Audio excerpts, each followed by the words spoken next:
Mayong buntag o happy fiesta. Sa makaigsunan ko na to ang pamalandungan ang kinabuhi sa to mga mag-uuma ning panahon nato karon malisod gayon. Labi na ko natong tanahon kulang ang inquisition, no? O dili kayo ligon pa ang sistema, no? Sa gobyerno sa pagtabang sa panginahanglan sa to ang mga mag-uuma, no? So sa panahon sa tong tuiga nga kita maoy gitan-aw permi sa other neighboring Asian countries, karon kita nay nangangkat og mga uban nga mga abot sa yuta aron lang ato ang makasustain sa ato ang panginahanglan sa matag adlaw. So mao kada siya makiigsunan, no? Plus naa pa ning gitawag nato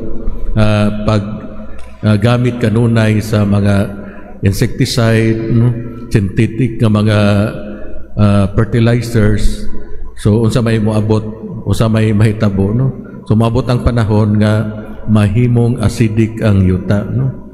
Dili wala na mabuhi, no? O kung doon na may mabuhi, niwang siya, no? Ug mao na bisan sa kawadon ang ato ang mga mag-uuma mangutang na lang gihapon gyud mga fertilizer ug uban pang panginahanglan aron dunay abot, no? So siguro mo sa na ato ang tanawag pamalandungan, no? Overuse ang paggamit sa yuta, ang mahitabo maabot ang panahon nga wa nagiabot, no? Overuse ang ato ang pagpanagat hasta ang pinaka gitawag natong gagmay pa pangwaon gihapon malisod siya, no? Para sa Surigao pa ko sa una, no? Kanang ginamos nga ngisi-ngisi, kailan mo ginamos nga ngisi-ngisi? Kana bang mga gagmayng danggit nga pino pa kaayo nga pa makalibang, no? Daghang gina Surigao kay daghang mangrove sito, no? Usahay mudagsa, no? Kay nagkuha na ba ang mga itlog sa isda ya pangwaon, no? Himuon nila ginamos, no? So night factory, pero niabot ang panahon nga gibawalan na gayon sa Bureau of Fisheries. Kaya nga naman, mao man ang mahimong danggit, mahimong sana yung uban natong isda diri, kitong ba na? O basta, pamilya sa danggit, no? So karon gibawal na sila, mukuha na gamay, konsumo silang pamilya, pero dili na ipamaligya. So dakpon, no? So mo na idaghan, ibalik ang daghan nga mga isda, no? So ingon ana makiigsunan, no? Overuse, overfishing, overuse sa panguma, ang mahitabo ug balik ra gihapon nato, no? Ug mao na ang angayon nato nga tanawon. Kaya nga naman, no? Kung mabalik ta back to basic, no? Nga papahulayon ato ang yuta, no? Kung mo cropping ang yuta katulo sa usa ka tuig, himuon atong kaduha or himuan lang usa, nya tapos aron fertile kanunay ang yuta, lain nga cropping, no? Dili lang siya permanente, himsog gayod, no? O tabunok gayod ang yuta, himsog ang mga tanom, no? Ug mao na siya, no? Makumpara sab nato karon sa tong kinabuhi, no? Kay nga naman, no? Ang kinabuhi sa tao karon 24 hours na sab nag-operate, no? Tugod kay 23 shifting kung mo trabaho ka, no? Loya ang lawas nga over ang lawas o panrabaho, magkasakit, or gani ato ang i-compromise, no? Ang ato ang pagsimba ilabi na sa adlaw nga Domingo, no? So ingon ana makiigsunan, kasagaran nagalihok kita parihas sa gahi nga yuta. Kung ato ang madunggan ang inspirasyon o pagdasig sa Espiritu Santo sa paghimo kung unsay matarong o sakto, ug usahay ato alang gihapon padayon as if it were no big deal. Atong gitugutan ang yawa nga mokuha sa grasya. Si Jesus naghatag kanato, pero wala kini mutidlom sa ato ang makasing-kasing. Kadaghanan sa panahon aron ang katawag nato kataphaw o kakulang sa pagtuo nga nagbabag kanato sa pagpamalandong o sa pagpahimulos sa kahayag nga gihatag sa Ginoo kanato. Kinahanglan kita nga magampo nga mahimong mas espirituhanon. So padayon ang ato ang pakigsuod sa Ginoo, muhatag kitag quality time para kaniya, Ug mao kana kun ato ang tanawon ang atong mahal nga Birhen Maria, anindot gayud ang iyang sanglitanan, no? Ang iyang makunayon nga pakigsuod samahan, pagpangayo kanunay sa bendisyon sa Ginoo, sa matag higayon nga wala siya kasabot sa mga panghitabo, no? Ug unsa may kahulugan niini, wa siya mo complain, pero miadto siya sa kahilom ug nagpailawom siya sa kabubuton sa Dios. Pila ka kanato makaigsunan nga nagmalipayon kung badunggan nato ang pulong sa Ginoo ug mosunod kang Kristo diha sa malinaw nga panahon ug mga wala sa panahon sa mga pagsulay. Kinahanglan ang atong espirituhanong gamot mutubo siya pailaw.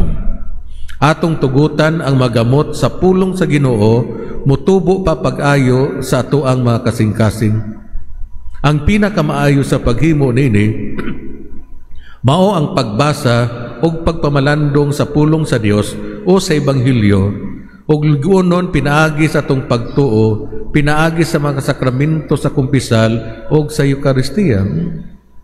Pila ka sa atoa at least mukumpisal kausa sa usa ka tuig.